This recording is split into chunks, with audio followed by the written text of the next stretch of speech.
Star Wars: The Rise of Skywalker. I actually enjoyed the movie, contrary to what a lot of critics are currently saying right now. I think that any action movie that has been released after Avengers Endgame, they've suffered considerably because I think Endgame, well, everybody's on this superhero kick, but I know that as an action movie, it really set the bar high. And I noticed that a lot of subsequent films like X-Men, Dark Phoenix, Godzilla King of the Monsters, and now Star Wars: The Rise of Skywalker are getting a lot of, I don't know, like, needless criticism that paints it as though it's unsatisfying and trying to appeal too much to nostalgia.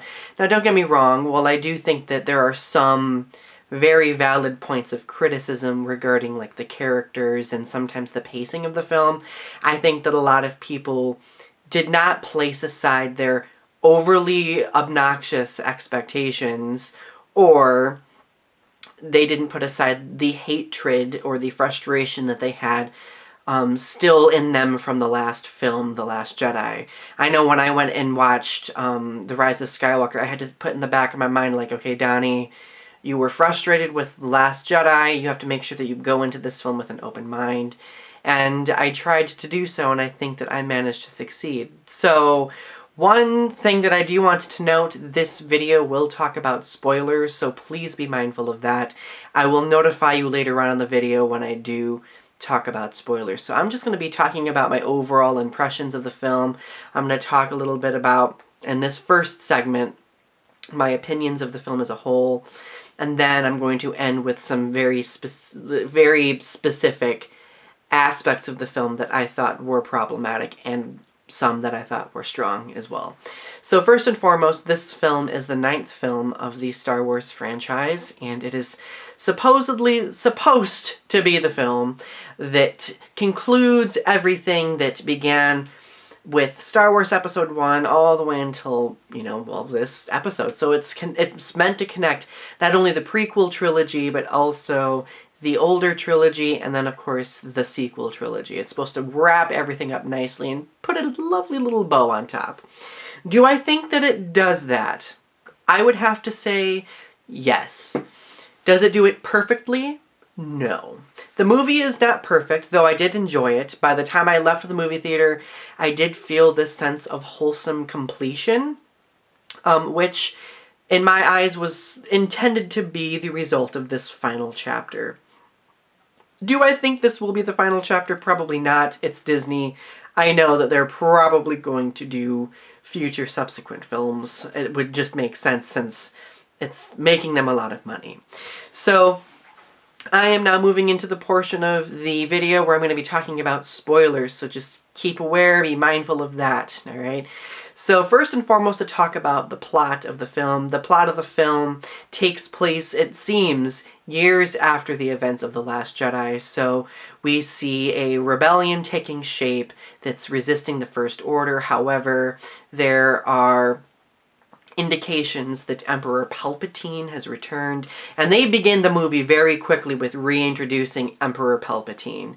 So at this point, he somehow has been resurrected, or he was saved somehow, and with his expertise and, of course, the dark side of the Force, and naturally, like, all the scientific research that he had the Empire do with cloning and genetic engineering, he was able to somehow preserve himself. So he is in existence, and he's threatening the entire rebellion, in fact, the entire galaxy. So, of course, Kylo Ren and the main character, Rey, are both attracted to this, and they kind of go out on their own adventures throughout the film, trying to find some sort of way to get to Emperor Palpatine in order to deal with him. Because they both want to deal with him in completely different ways, but I'll just leave it right there, alright?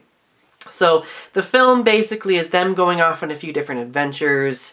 It really does a nice job, I think, wrapping up Princess Leia's, or excuse me, General Leia's storyline. And we knew that it would be difficult for them to do, considering Carrie Fisher passed away before this film could even take place. So the scenes with her are actually recycled scenes from Star Wars: The Force Awakens. So, but I think they did a very nice job weaving it in. It really in my opinion, honored her, and I found that to be the most emotional aspect of the film. We get to learn more about her involvement in becoming a Jedi.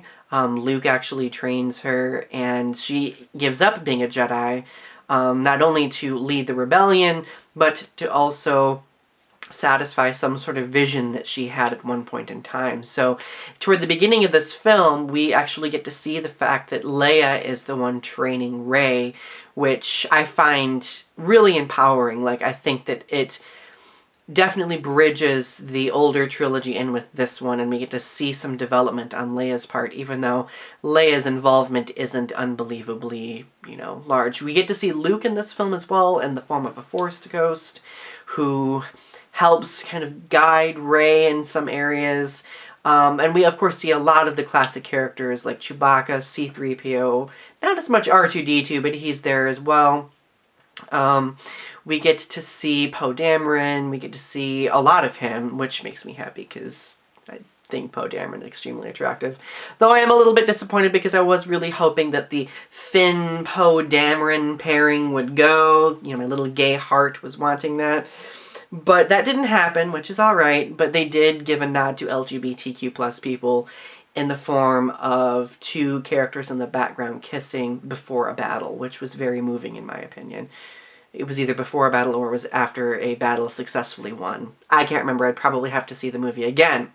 Now, my concerns about the film center strictly in the pacing mostly, because I found that the first act of the film was kind of discombobulated. We were following several different groups of characters, and it was a little bit hard to follow, and it's really hard to kind of bridge everything that's happened between The Last Jedi and this film, because it really starts out in the action. We literally see Emperor Palpatine and get an idea of what his agenda is right off the bat in the film.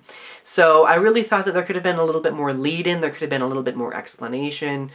Additionally, even though I know they could have, they had a hard time incorporating Leia due to the passing of Carrie Fisher, I think that they could have done a little bit more dialogue regarding her abilities in the Force, because there's a certain point in the film where we see her reach out to Kylo Ren and change him to the light side of the Force by just by reaching out and giving him like some sort of like Force vision.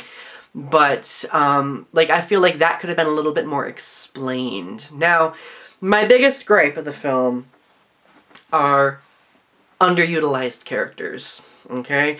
Many people are probably going to think that I'm going to be upset over Rose being underutilized. I thought she was, and I think that it's upsetting and unsettling that fans were able to influence this character's usage in a film so much, but my biggest gripe is the underutilization of the character Maz Kanata. Alright? Maz was introduced to us in The Force Awakens as being a Force-sensitive creature who was as old, if not older, than Yoda, and she starts the whole story in motion by giving Rey Anakin's and Luke's lightsaber. That is still a plot hole that's open, that has not been explained, and I was hoping that they would include more Maz in this film as well, because I feel like she could have been very instrumental in the development of things. She was basically there in the background, kind of providing like a line here or there about the rebellion, about General Leia, because she was also Force sensitive, so she could feel everything that was happening. But all in all, I really feel like a lot of the characters could have been utilized a little bit more effectively. Her being one the most. I think that they did a wonderful job with C-3PO. Of course, the musical score of this film is absolutely beautiful. I really found that the last half of the film, like the climax onward, was well done, wonderfully. And it all, like the action was also very beautiful too. So I don't think that this film is a dismal mess like a lot of people seem to think. I do think it is imperfect, but with a time where we have these unrealistically high expectations, of course, nothing is going to be perfect. Anyway, thank you for taking the time to watch this video. Share your thoughts in the comment section below about the Star Wars movie. And, of course, subscribe to my channel if you haven't yet. I hope you have a good rest of your day. Bye.